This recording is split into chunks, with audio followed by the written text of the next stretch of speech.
नमस्कार। आज हम भारत से जुड़ी कुछ अहम हालिया खबरों पर आप कह सकते हैं एक गहरी नजर डालेंगे। हमारे पास कई अलग-अलग स्रोतों से जानकारी आई है। विमान हादसे की दुखद खबर है, फिर अंतर्राष्ट्रीय रिश्तों पर कुछ हलचल है, बाजार में उतार-चढ़ाव और हाँ, राजनीतिक गहमा-गहमी भी। मकसद सीधा सा है, इन सब स्रोतों से जो जरूरी बातें हैं, जो पहलू हैं, उन्हें निकालकर एक पूरी तस्वीर समझना कि भाई आखिर चल क्या रहा है। तो चलिए शुरुआत करते हैं अहमदाबाद में हुए एयर इंडिया विमान हादसे से। ये 12 जून की बात है। एक बोइंग 787 ड्रीमलाइनर था। उड़ान भरने के कुछ ही देर बाद वो दुर्घटनाग्रस्त हो गया। बहुत बहुत ही दुखद घटना है। विमान में सवार लगभग सभी 279 लोग और जमीन पर भी कई लोग, उनकी जान चली गई। सिर्फ एक व्यक्ति चमत्कारिक रूप से बच पाया। अब जो शुरुआती जांच हुई है उसमें कुछ चौंकाने वाली बातें सामने आई हैं। पता चला है कि विमान के दोनों इंजनों की हाल ही में सर्विसिंग हुई थी। मतलब बाएं इंजन की 2023 में और दाएं इंजन की तो अभी इसी साल मार्च 2025 में। और ये भी सबूत मिले हैं कि हादसे के वक्त रैम एयर टरबाइन, जिसे RAT कहते हैं, जो विमान की इमरजेंसी बिजली प्रणाली होती है, वो सक्रिय हो गई थी। मतलब इंजनों की ताज़ा सर्विसिंग और फिर रैट का सक्रिय होना, ये जांचकर्ताओं के लिए बहुत बड़े संकेत हैं। सवाल उठता है कि क्या सर्विसिंग ठीक से हुई थी या फिर कोई ऐसा बड़ा सिस्टम फेलियर हुआ कि रैट को सक्रिय होना पड़ा, और शायद वो भी काफी नहीं था। ये जो क्रम है घटनाओं का, ये बहुत महत्वपूर्ण है और मुझे लगता है जांच इसी पर केंद्रित होगी। यह घटना विमानन सुरक्षा रखरखाव के जो नियम हैं उन पर गंभीर सवाल खड़े करती है। बिल्कुल बिल्कुल सही कहा। और इसी के चलते एयर इंडिया ने 20 जून से लेकर करीब मध्य जुलाई तक अपनी जो अंतर्राष्ट्रीय वाइड बॉडी उड़ानें हैं उनमें 15% की कटौती भी कर दी है। टाटा समूह के चेयरमैन एन चंद्रशेखरन ने भी एक बयान दिया है। उन्होंने इन बातों को नकारा है कि CEO के सिंगापुर एयरलाइंस से कोई संबंध थे, और उन्होंने कहा है कि जांच ब्यूरो की रिपोर्ट आने तक पूरी पारदर्शिता रखी जाएगी। हाँ, पारदर्शिता बहुत जरूरी है ऐसे मामलों में। और ये विमानन सुरक्षा की चिंताएं तो हैं ही।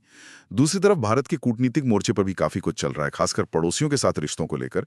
एक खबर आई है कि अमेरिकी राष्ट्रपति ट्रंप ने पाकिस्तान के सेना प्रमुख आसिम मुनीर से व्हाइट हाउस में मुलाकात की और उन्होंने भारत पाकिस्तान सीमा मुद्दों पर मध्यस्थता करने का सुझाव दिया। और भारत ने इसे फौरन ही खारिज कर दिया। हाँ, ये तो भारत का बहुत पुराना और स्पष्ट स्टैंड रहा है कि भाई हमारे जो द्विपक्षीय मसले हैं वो हम आपस में ही सुलझाएंगे, कोई बाहरी दखलंदाजी नहीं चाहिए। ट्रंप की ये पेशकश और भारत का इतनी तेजी से इनकार करना, ये दिखाता है कि मुद्दा कितना संवेदनशील है और भारत अपनी कूटनीतिक स्वायत्ता को लेकर कितना दृढ़ है। हाँ, और प्रधानमंत्री मोदी ने भी ट्रंप के किसी तथाकथित संघर्ष विराम सौदे वाले दावे को भी खारिज किया है। उन्होंने साफ कहा कि इसका मकसद कोई व्यापार समझौता नहीं था और बाहरी मध्यस्थता का तो सवाल ही नहीं उठता। तो कूटनीतिक स्तर पर तो स्थिति बिल्कुल साफ है। अच्छा, अब जरा बाजार और अर्थव्यवस्था का रुख करते हैं। 19 जून को इंडसइंड बैंक के शेयरों में कुछ गिरावट देखी गई, करीब 4.5% की। हाँ, और सिर्फ इंडसइंड ही नहीं, शैफलर इंडिया का स्टॉक भी, वो भी 2% से ज्यादा गिरा। देखिए, ये छोटी मोटी गिरावटें तो बाजार में होती रहती हैं, ये सामान्य गतिशीलता है। लेकिन इसी माहौल में एक बड़ी और मुझे लगता है ज्यादा महत्वपूर्ण खबर भी है। स्कोडा VW समूह, वो भारत में अपनी इंडिया 3.0 योजना के तहत एक बड़ा निवेश करने जा रहा है, करीब 10,000 करोड़ का। 10,000 करोड़, ये तो काफी बड़ा अमाउंट है। बहुत बड़ा। और उनका फोकस रहेगा प्रीमियम SUVs और इलेक्ट्रिक गाड़ियों, मतलब EVs पर। ये दिलचस्प है। एक तरफ कुछ शेयरों में गिरावट दिख रही है, दूसरी तरफ ऑटो सेक्टर में इतना बड़ा निवेश प्लान हो रहा है। बिल्कुल, और यही दिखाता है कि जो तत्काली उठार चढ़ाव हैं वो अपनी जगह है, लेकिन जो बड़ी कंपनियां हैं उनका भारत के ऑटोमोटिव बाजार के भविष्य पर भरोसा है, खासकर प्रीमियम सेगमेंट और EV सेक्टर में। ये निवेश सिर्फ पैसों का नहीं है, ये भविष्य की टेक्नोलॉजी और बाजार की दिशा में एक तरह का बड़ा दांव है। सही बात है। अच्छा, अब जरा राजनीति की तरफ चलते हैं। पंजाब में एक मामला गरमाया हुआ लगता है। वहां मंत्री लवजोत सिंह ने शिरोमणि अकाली दल के नेता हैं मजीठिया, उनके खिलाफ पुलिस में शिकायत दर्ज कराई है।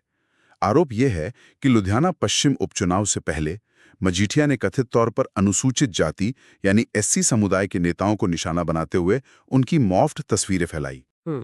ये घटना दिखाती है कि क्षेत्रीय राजनीति कितनी जटिल हो सकती है और कई बार कितनी कटु भी, खासकर जब चुनाव नजदीक हो।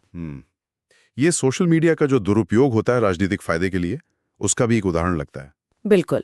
और वहीं दूसरी तरफ अगर राष्ट्रीय स्तर पर देखें तो अखिलेश यादव ने पुष्टि की है कि जो विपक्षी दलों का गठबंधन है, इंडिया ब्लॉक, वो एकजुट है। और उनकी समाजवादी पार्टी 2027 का जो उत्तर प्रदेश विधानसभा चुनाव है, वो इसी गठबंधन के हिस्से के तौर पर लड़ेगी। हाँ, ये बयान महत्वपूर्ण है। ये गठबंधन की अंदरूनी स्थिरता और भविष्य की जो उनकी रणनीति है, उसको लेकर एक तरह का आश्वासन देने की कोशिश है। हाँ, तो देखिए, एक तरफ पंजाब में स्थानीय स्तर पर टकराव दिख रहा है, दूसरी तरफ राष्ट्रीय स्तर पर गठबंधन को बनाए रखने की कोशिशें जारी हैं।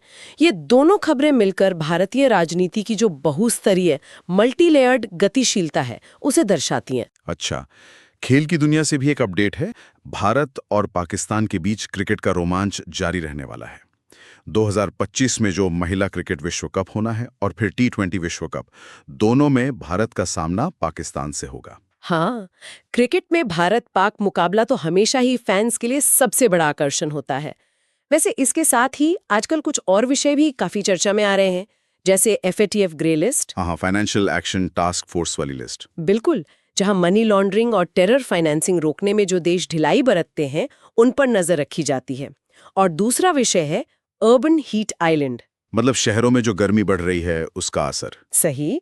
इन विषयों का आजकल शैक्षिक चर्चाओं में और यहाँ तक कि UPSC जैसी परीक्षाओं के सिलेबस में भी दिखना, ये बताता है कि अब शासन, वित्तीय पारदर्शिता और पर्यावरण जैसे मुद्दों पर फोकस बढ़ रहा है। ये अच्छी बात है। तो कुल मिलाकर देखें, आज हमने भारत से जुड़ी कई अहम घटनाओं और रुझानों पर बात की। विमानन सुरक्षा की गंभीर चुनौती से लेकर कूटनीतिक मोर्चे पर भारत की दृढ़ता तक। फिर बाजार की मिलीजुली तस्वीर देखी, राजनीतिक दांव-पेच समझे और कुछ नए उभरते हुए मुद्दों पर भी गौर किया। हाँ, और इन सभी अलग-अलग स्रोतों से मिली जानकारी को अगर हम एक साथ रखकर देखें तो एक बात तो साफ है, भारत इस समय बहुत ही गतिशील दौर से गुजर रहा है। कई मोर्चों पर एक साथ बड़े बदलाव भी हो रहे हैं और बड़ी चुनौतियां भी हैं, चाहे वो तकनीक हो, कूटनीति, अर्थव्यवस्था हो या समाज। हर जगह कुछ न कुछ महत्वपूर्ण घट रहा है। मुझे लगता है यही इन सभी स्रोतों का सार है। बिल्कुल। और अंत में श्रोताओं के लिए सोचने के लिए एक सवाल छोड़ जाते हैं। ये जो अलग-अलग क्षेत्र हैं, विमानन सुरक्षा में तकनीकी मुद्दे, अंतर्राष्ट्रीय कूटनीति का तनाव, बाजार की ये अनिश्चितता और घरेलू राजनीति की खींचतान, क्या इनके बीच कोई ऐसा अनदेखा गहरा अंतर संबंध हो सकता है जिसे हम अभी पूरी तरह समझ नहीं पा रहे हैं और जिस पर भविष्य में हमें और ज्यादा ध्यान देने की जरूरत होगी?